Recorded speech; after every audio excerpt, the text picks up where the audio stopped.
Wondene Setyani dalem nika ngasta dados Endang Wigati. Wondene Endang Sekasari sederek sami. Dene wadya dipun pandhegani minggu nak Mas Harum saking Sleman. Pekaten menggadhapaken para paraga seniman Dalaswati ketoprak Mataram Krishna Budaya. Saksuwe gending pantun ketoprak Mataram Krishna Budaya kanthi irairan punika putri tumraping kabaratan. Kanthi nika kasendekan pinara lenggah sugeng hamirsani ngantos dumugi babaring cariyos ing wekdal nuwun.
Ya jingarundal. Usak pentoro kabeh. Para kawula nurung praja lan sentono. Anggone padha ngantu-antu aku supaya enggal kagungan garwa. Ibu bungae kabeh kawulaku lan Narapraja ing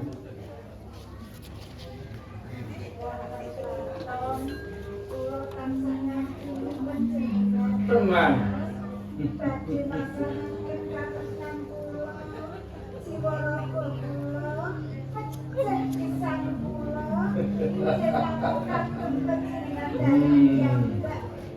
Usak pentara wektu nggonku mantu-antu supaya aku enggal kagungan garwa pinangka garwa prameswaraning Raton Watu Bilangking. Nggih. Tresna panjenengan dalem kaeja saestu to tegesipun tresna panjenengan sakmenika tumugi ing pinjah kula sampun tuwek tekek ompong perak panjenengan dalem tetep tresna to Lair kan sing batin nggonku tresna marang sliramu ora mung merga endah rupamu lair kan sing batin aku tresna marang sliramu Ki tenang. Sing sak manjenipun menawi panjenengan dalem menika pinanggih badhe wanita sing langkung ayu, langkung sampun pinanggi wanita sing sulistya, langkung eneng tinimbang kula. Panjenengan dalem boten badhe kanan malih. Diajeng arum dalu. Pengangen-angenku ya mung siji sliramu. Pinangka garwa Prameswari ngene kraton Watu Gandhi. Iya. Tegesipun tresna panjenengan namung mriki kangge kula. Semanten ugi kula. Nadyan ing jagat kuburan menika kakang priya ingkang bagus, kakang priya ingkang ganteng. Ing tresna kula tetep namung kasok kangge panjenengan dalem Kang Mas Prabu. Tenan arum dalu. Nadyan ing kraton menika kathah raja penglamar ingkang nglayonaken dhateng kula, ning kula tetep tresnani panjenengan dalem lair batos. Diajeng arum dalu. Sakwentara wektu kabeh kawula nara praja. Ana ing kraton Watu Gilang kene. Anggone padha ngantu supaya aku enggal kagungan garwa Ebo Bungae. Wis kagungan sesembahan pamestri ya sliramu arum dalu. Sakmenika kula kepengin nyecep endah maju kados kalian panjenengan. Tenan. Iki lelembah wonten samudraning katresnan. Kula kalian panjenengan tansah manunggalaken raos. Nyawiji dados setunggal. Jadi Injil kula. kae sawangan. Kae ono peksi loro. Kae lanang wadon. Kae lagi padha ngobrol. Oh, niku nggih. Kae padha ndung katresnan. Nek sinen tak omong kancaku. Karo tembang. Oh ya, pemerake rada enggak berdiri bareng.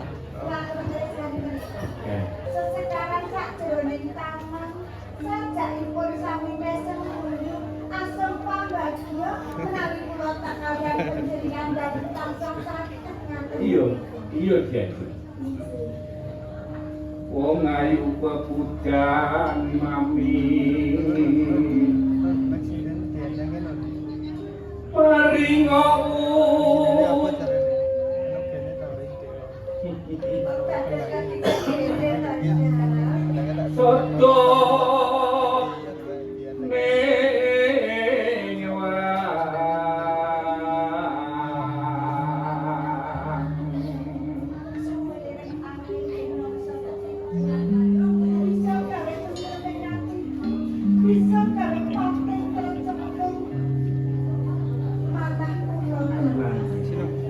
Siang ratri tansah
Siang ratri tansah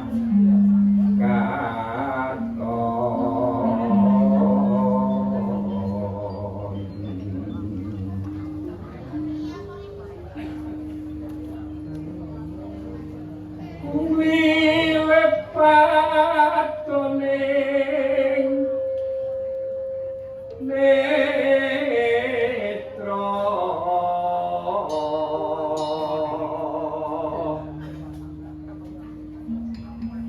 among tansah gegah wangan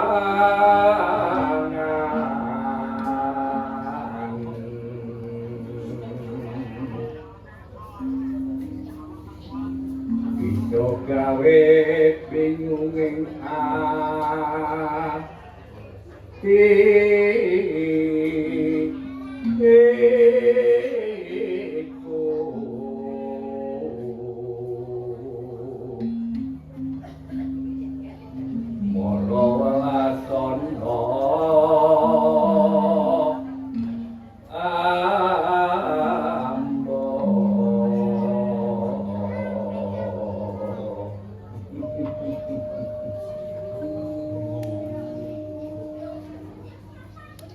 saya suwe nora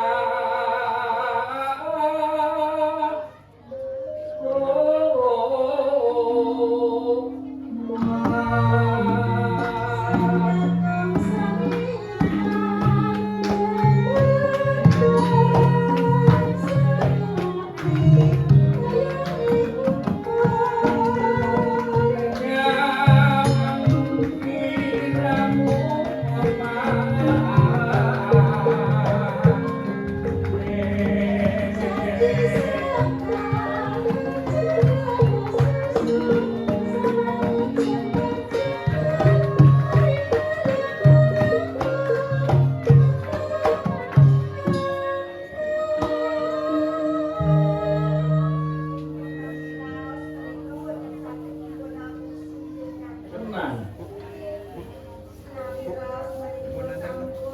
Sampun nandang to. Kebak kabungan, kebak keindahan. Paribasan jagat bulan niku anane wong loro. Aku karo sliramu ya jajeng. Dasar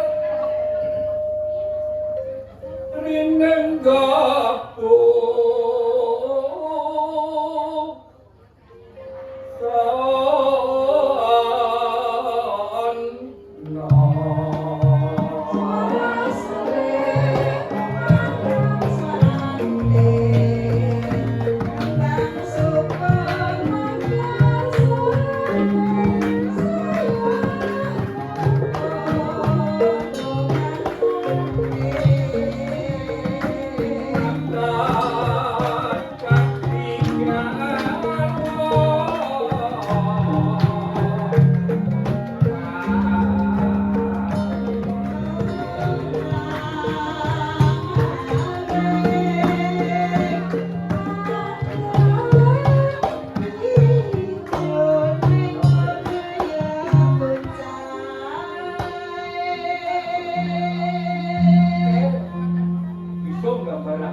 anggone anggum katresnan aku marang sliramu ya. Sajake ngemoni kula kaliyan. Ya iso.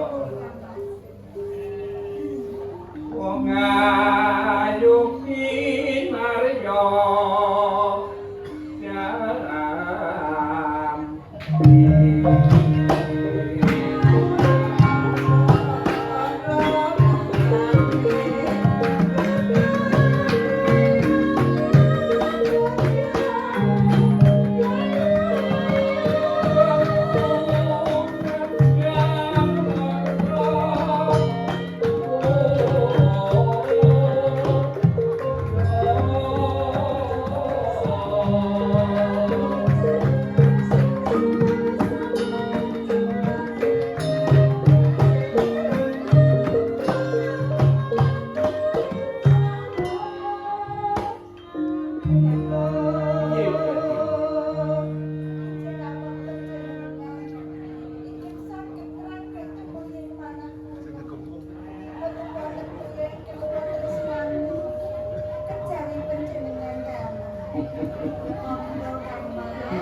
Penawi kula sawar tinggal panjenengan dalipun ningalaken kawis bawan iki dados pengagumpan maksudnya panjenengan dalem menika perlu sing dateng sesama pramila Mas saepo bakal berjalan pingan manah kula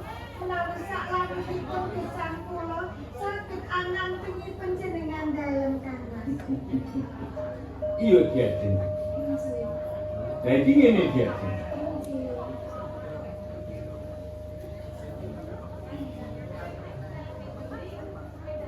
Kabeh kadang sentang aku ebo bungai atine menawa aku wis kagungan garwa sliramu putra Sang Prabu ing Indropami kang aran Arunda.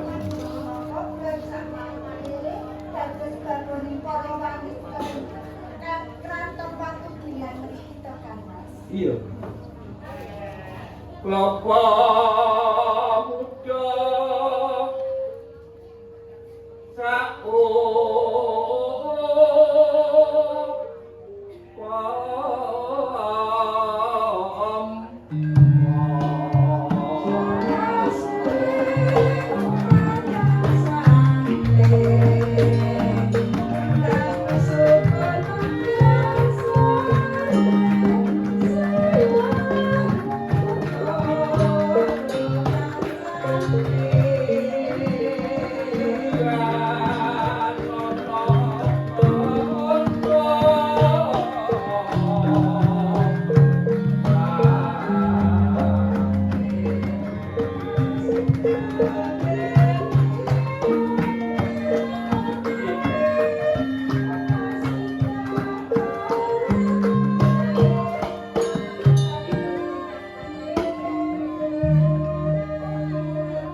iya diajeng.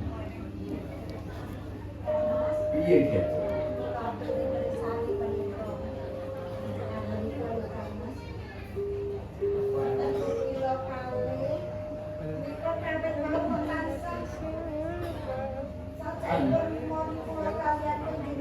Mestine iya kae diajeng. Iya.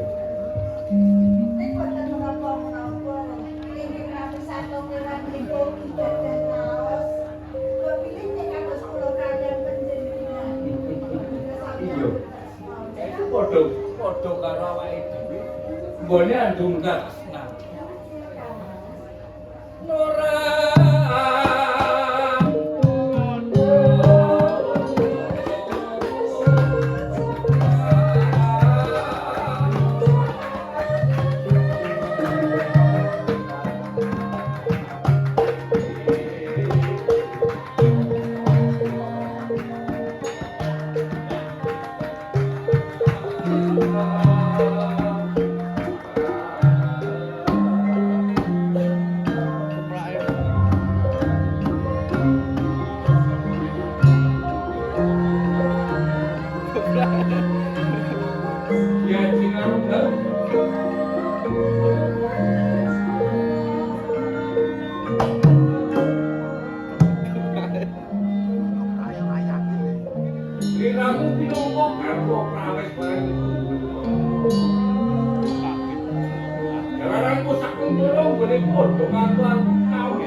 kurang sip nih.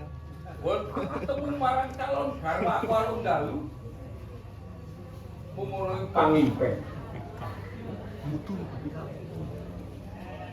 yen mengkono iki ngaksi kabeh loro prut lan kaulaku padha sami opo ora gawe lingsem ruling penggali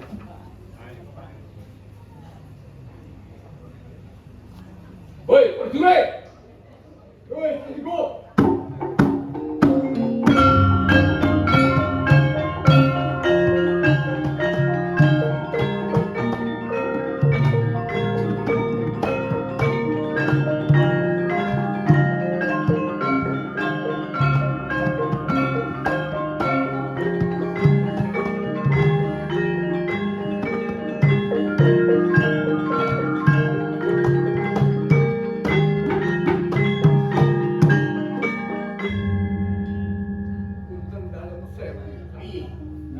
niku mboten wancinipun pepan. Nanging panjenengan nimbali dhateng kula. Wonten wigatos menapa? Menapa panjenengan badhe duka kaliyan kula? Lajeng lepat kula menapa Sang Prabu? Kekuatan ugi kula Sang Prabu. Menapa Sang Prabu badhe paring kekucang? Menawi badhe paring kekucang, menapa kekucanganipun Sang Prabu?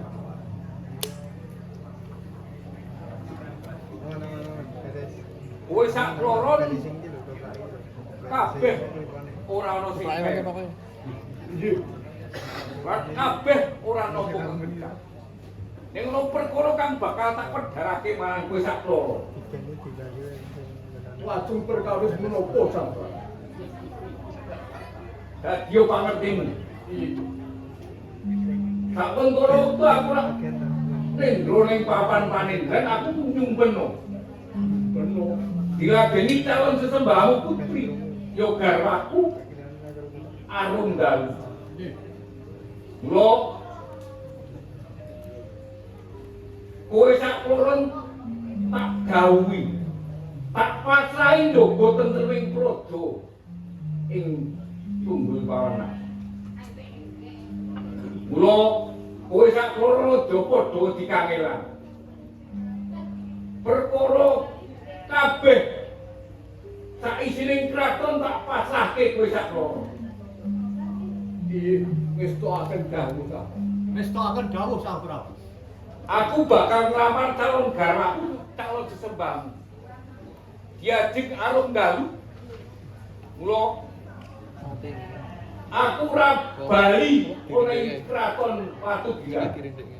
Yen aku kurang lakon boyong calon garwaku Arunggalu. Mula sepisan meneh. Kowe sak kurun tak pasrahi pur bulan wasesuk. Jaga tentreming praja ing Patugiran. Wong kabeh sak isine tak pasrahke marang kowe sak kloron. Wis. Yen ngono aku tak dijogar. Kowe aja sepi muhung mari sepi mintose kilo dalam Gusti Kang aku. Supaya panjangkaku karsanan. Wis. Piye? Aku pamit. Kowe akan suka pun.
Sing asmane sapa to ya?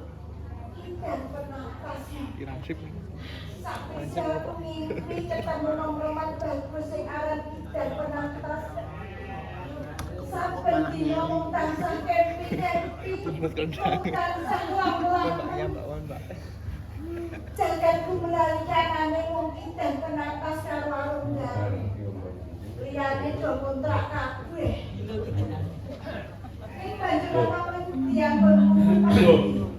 Kok dadi bergetak wis kok yayen ngono. Loh, itu iki kan. Loh.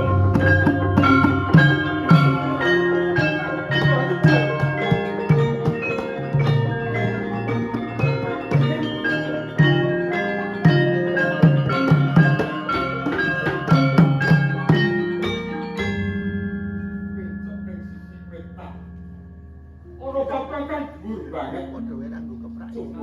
Pas banget. Oh, ngapun. Lah malah ninggali apa karo mabur kok karone banget. Sembrono tenan. Tak inceng wirip mau esuk nganti bedhog entek-entekane mau ninggali telek.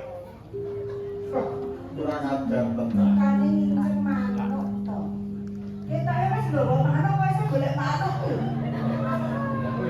Pancen aku garane golek manuk. Nek kowe kepengin ku tak kei manukku. Tenan ora apa-apa, aku ki golek manuk tak nggo golek sandang pangan. Nggo ngopeni bapak karo sibuk. Manuk wis ora iso mabur weh. Ora apa-apa, manuk ra iso mabur. Sing tak golek manuk sing brondol-brondol kuwi. Monggo manuke ning kiri. Lho, iso apa meneh? Mencok ning kono wis. Tenan nek ngomongi aku. Ana wong tani ra dolan. Tetanen ning wis ora apa. Sik. Iki sajake. Wis, tak cek ta. Wong manuk iki. Waduh, nuwun sewu, Pak. Nuwun sewu. Sampeyan iki dong. Wong manuk iki ning kono kae lho gede banget kok. Sing dinceng warna. Kula milih manuk sing wedok. Ane keruncen nyatane. Mboten saged wong nyet menika wau glewar. Ingkang mestinipun menika temancep wonten anggalipun manuk menika ing kasunyatanipun langkung sekti manukipun. Nggih nuwun sewu. Kok nembe sepisan menika kula kepanggih kaliyan panjenengan. Mongko menika papan seres papanipun. Menawi niki ageman panjenengan kepating biar menika mesti kemawon panjenengan senes limrahi tiang-tiang pradesaning papan mriki. Pancen kudu. Aku saka Kraton Tunggul Pawengan. Banjur jenengmu sapa? Sapa sampeyan jenengmu? Dipun wanuhaken kemawon kula Kidang Penatas. Balan ana jenengmu sapa? Kidang Penatas. Kidang Penatas. Nggih. Aduh. Sebulane ora mleset saka pamimpenku. Kidang Penatas.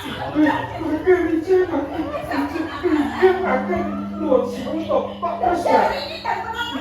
Kidang Penatas.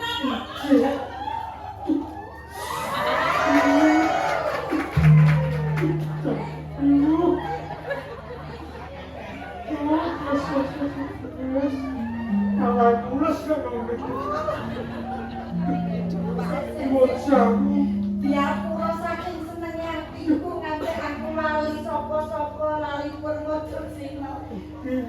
Ayo salahmu luputmu. Nuwun sewu. Wong bagus kok ulang-ulang ati. Sasampunipun panjenengan menika ngertos nek kula niku Kidang Penatas laresaken bisa kok lajeng mak tanggal iku wonten perkawis menapa lajeng dika menika sinten estunipun.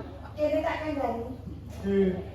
Sak temene aku ki golek sliramu nganti pirang-pirang dina. Tak rewangi aku jengkal saka Kraton Tunggul Pamekan mergo aku ki ngumpal di sliramu tak kandhani. Lajeng panjenengan dalem menika sinten? Aku Arung Dalu. Putrane Kanjeng Rama sing duwe panguwasa ing Kraton Tunggul Pamekas. Denajeng Arung Dalu. Bener. Waduh ibu putut denajeng. Ora apa-apa. Kuatos mangke mindak kualat menawi ngadeg sesarengan panjenengan. Sampun tentu anggenipun neges mboten ateges kula injen mboten ajeng. Ora apa-apa kene tak. Aku ki jumeneng bae. Tak atur jumeneng bae. Nuwun sewu. Ora apa-apa iki wis dadi antepe atiku. Mula aku jengkar saka Kraton Tunggul Pamekas mergo aku ki ngumpal di sliramu. Aku bisa bendina ketemu sliramu lho, Kakang Kidang Penatas tenang. Menika wonten pundi? Ana pangimpen. Pamimpen menika ora saged dipun mestani nek tiyang sepuh kula menika tembange wong turu. menika iso dadi kasunyatan lan mboten saged dadi kasunyatan. Ing sakniki kok saged dados kasunyatan nggih. Iki tegese awake Nggih, terus dhewe pinesti jodoh. Jalaran ning pangimpen iku aku karo sliramu tansah lelangken namung kamu dari pangimpen kuwi mau lelangken andung tresna nyecep manunging katresnan aku karo sliramu kakang Idang Penatas kula gandeng saiki aku wis ketemu kegantilane atiku memani ing atiku ora ana priya sing bakal ndak tresnani ora ana priya sing dadi tetimbanganku kejaba kakang Idang Penatas mula tampanan tresnaku tambahan ana rontang rantinge atiku yo kakang Lelaki. piye Mila katresnan menika umpanipun tanpa kikis. Boten kikis dening derajat lan pangkat. Ugi darah turuning menapa kemah. Nanging panjenengan boten saged bobot. Kula menika namung bibite keripik dak kejaraan pandheganing sakupamipun. Panjenengan tumuli mangke dipun rasaken ras getun gedung graji. Boten ateges menika boten badhe kelampah. Boten badhe dados kasunyatan. Ning kula gadhahi pemanggih. Menapa mboten saged kaostanan. Panjenengan menika pindhanipun kruwung ingkang mawarni-warni kaendahipun. Mapan wonten angkos ingkang biru. Monggo kula namung kere ingkang mapan wonten ing dusun. Kok badhe nggayuh dhuwuring kruwung, badhe ngukup dhuwuring kruwung ingkang kagedhek dening lintang-lintang ing pati kegyan. Menika mboten badhe kasembadan enak. kakang Idang Penatas wis to aja cilik amini tresnaku lair batin tresnaku mung kasok kakang Idang Penatas senajan aku putra ratu sing duwe panguwasa ing tunggul pamekas ning tresnaku mligi kanggo kakang Idang Penatas najan aku sak mengkone ditupani aku ora kepareng mapan ana kraton ning aku ngebogi tresnaku marang sliramu paribasan ana ngendi papan bakal tak adepi karanteo aku bakal medhot sing baru aku mung kelangan tresnaku kakang Lelaki. Katresnaniku sambuning jiwa ingkang lembar. bener Ingkang kebak kaendan sinungging rasa selisa. Sing suwing rasa siji lan sijine. Atining loro manunggal dadi siji luwihake katresnan jati. Mila mboten saged dipun pisahaken karo menapa kemawon. Mboten saged dipun ijoli menapa kemawon. Nanging panjenengan kedah prisa. Kula tiyang Gusti. Kula tiyang iki mboten saged cepeng damel menapa kemawon. Menawi kula menika rabi mboten gadhahi cepeng damel. Wonten pundi jualangan kula jual satriya kula. Samangke badhe nekakaken betahipun mboten sekedhik. Mila saking menika graji. Perkawis menika kula saged nanggapi ngendika panjenengan dalem. Niat kula mila badhe nderek pados pedhamelan utawi kita goreng tunggul pawenan. kowe kepengin golek gawean ana ing kraton tunggul pawenan Iji. kuwi malah perkara gampang kakang Loh, gampil kados sliramu arep golek gawean mengko aku sing bakal tanggung jawab matur ana ngersane Kanjeng Rama sliramu mesti ditampa wis to saiki sing baku kakang Idang Penatas nampa tresnaku penjalukmu apa wae bakal tak pinangkani Iya. sing baku aku kepengin mawon brayan karo kakang Idang Penatas Perkawis menika kawah kaki graji. Kula netepi sumpahing janji kula. Menawi samangke kula sampun cepeng damel, kula badhe ngetiraken jiwa satriya kula. Kula badhe ndhodhok larang kori panjenengan nginam jambiswa panjenengan. Ning keparenga kula nyuwun pamit dhateng bapak kula rumiyin. sik to Kados pundi? sing baku janjimu tenan kowe bakal tresnani aku kowe sago dadi aku to Ya perkawis mangkir piye? Mangkir piye? Cara dene sing jenenge rembug urut dadi. Kula niku mangu-mangu. Cara wong iki urut didol manju. Saumpami kula menika matur sagah ing rak kula dene gadahi kok kenceng. Kula pun nggih badhe cekap kula kekenceni manuk mawon. Nuwun sewu menika saestu. Wong duwe kula niku nggih wong niku. Wis to. Awake dhewe sesuk jenenge rembug blayan iki nganggo pamitan. Pamitane aku loro manunggal dadi siji. Atimu karo atiku manunggal. Nadyan sliramu kuwi paribasan ning paitan manuk. Manuke manuk emprit. Aku tetep terusno. Aku ora bakal nanding-nandingke karo priya liyane. Nadyan akeh ora projo sing bakal nganut aku. Atiku kebatut golong giling. Atiku mung kebatut kasuk nangan tidak pernah. Terus aku ora bakal tak cuwil-cuwil nggo liyane. Kula tak trasopo. Sak lumayan bumi sak tur pengantarik. Ora wanita kang bisa ngranggih mun pilunge ati niki dang penatas kejombong panjenengan dalem. Pun sakniki kula nyuwun pamit, lajeng wektu Bapak nyuwun pamit nggih kita gawe pangestu. Nggih pun jinjing kula saestu pun. Ya ya wis to. Nggih.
Dapat tiga peraya.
aturmu tansah ndadekake bonggong rasaning penggalih.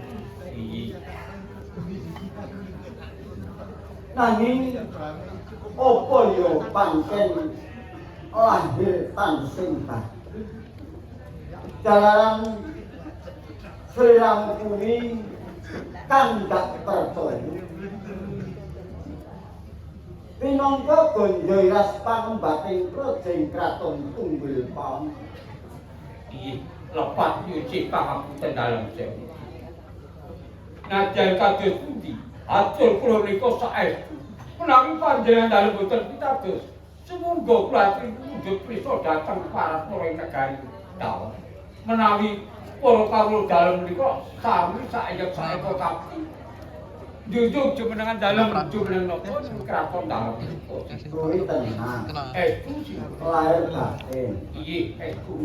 Menawi kula kaanggep boten lahir batus manah kula mujud dipun pidana menapa kemawon terus tansah badhe nyembadani menapa dados keputusan.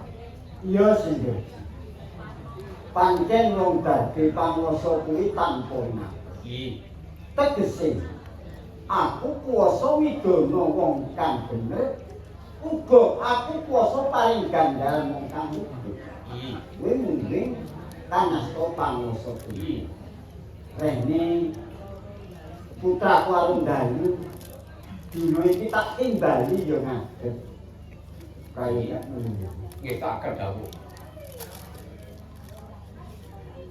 Nene Arundalu. Kula paling dawuh.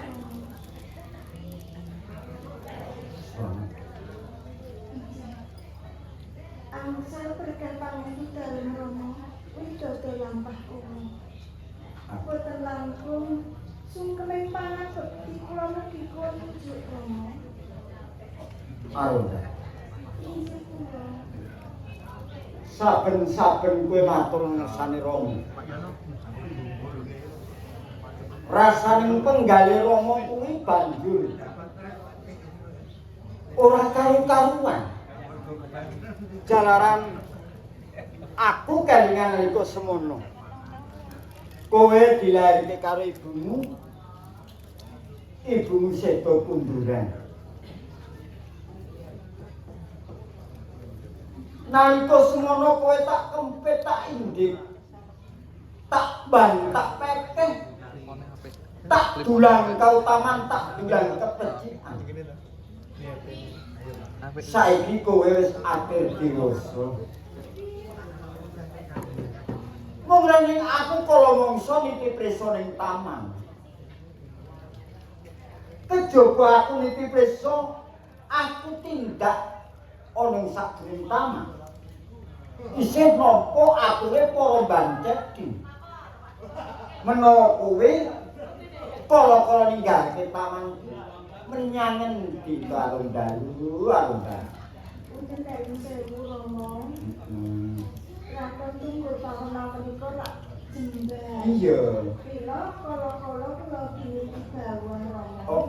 Punten dalem sewu menawi boten dados penggalih dalem. Ora. Rizan boten maneh Rama. Oh dadi kowe ninggal ana sakjroning taman kuwi kepengin nitip prisa bawat ing tlatah kraton Tunggul Paon. Kasindihan Rama. Nek ing sakmangkenipun kula niki bawah malih boten dipun parenaken nggih sampun. Kula nderek pesanipun Rama kemawon. Putraku mung sajuga kowe Arundalu. Upama kowe kuwi bakal mangkat ana ing di papan. Sauger kowe mesti pamit karo Rama. Nyuwuni dipalilah marang aku mesti ngilang. Kepareng Rama. Iya. Matur sembah nuwun Rama. Ing sakmangkenipun tentu kula boten badhe ngembi Kanjeng Rama pinangka panuwas wonten ing Kraton Tunggul Paon. Kula pinangka putra-putri dalem tetep badhe njagi Duh, marung dalu. Ya. Ya kaya ngono kuwi kan dadi kekedanan lho. Mula aku ora bakal negakake marang sliramu. Tak rewangi neges marang panguwasaning Gusti Kang Akarya jagat. Rening putraku Musa juga.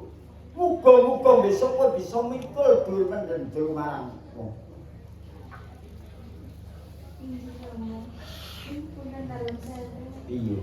Menawi kula matur Rama mungkin panjenengan dalem dipun boten jenengan. Arundas. Aku ki ramah. Waton kabeh aturmu ki ora gawe sengkelira. Aku ora bakal buka. Mboten duka Rama. Ora. Kula sakmenika rak sampun nate pirsa to. Dalu wis. Sampun wancinipun kula menika dipun rembukaken Rama. Nek mesine ngono iya. Iya Rama. Iya. Punten dalem sewu. Saestunipun kula kepengin sanget dipun rembukaken kepengin manggon brayan kados Narapraja sanesipun ingkang nembe kemawon sami mangun brayan. Pancen kowe dadi santine Rama. Alung dalu putraku mung siji. Tak gadang-gadang besok kowe bisa ngganti, bisa ngintir kenggane Rama. Ning kanthi adhedhasar kowe kudu nempuh salah sawijining. Apa wis ana pilihan priyo? Ning panjenengan dalem boten duka to Rama. Duh. Aku ngarep kondo. Menawa kowe ora gawe dukane Rama, aku ora bakal butuh. Kowe kondo kok. Saestunipun sampun Rama. Oh, wis duwe pilihan. Inggih kula menika nyimpen lho Rama. Pinanggi priya menika jian. Duaku tenan lho Rama. Kados panjenengan Rama nalika tasih muda. Apa aku wis tuwa? Jejeren. Rama, Iya. saestu Rama kula menika nek kala Rama kedah kaliyan priya menika. Sama kan aku sama ada tak isi. Ben kula nek ora Tergantung dosen. terima dadi prawan kaset ora apa-apa. Kuwi wis dadi dodolan mestine nek wanita kuwi karo priya. Nggih. Nek banjur priya ngendi sapa jenenge sing pantes kanggo lelaki marang priya kakang. Priya menika asmanipun Kidang Menatas Rama. Eh? Kanggo saestu lho Rama. Kidang iki lan. Wis ora. Inggih menika namung tener to Rama. Naminipun Kidang Menatas. Oh, penatas. Menatas nggih angkat kidang to Rama. Ana bidange. Bidange penatas.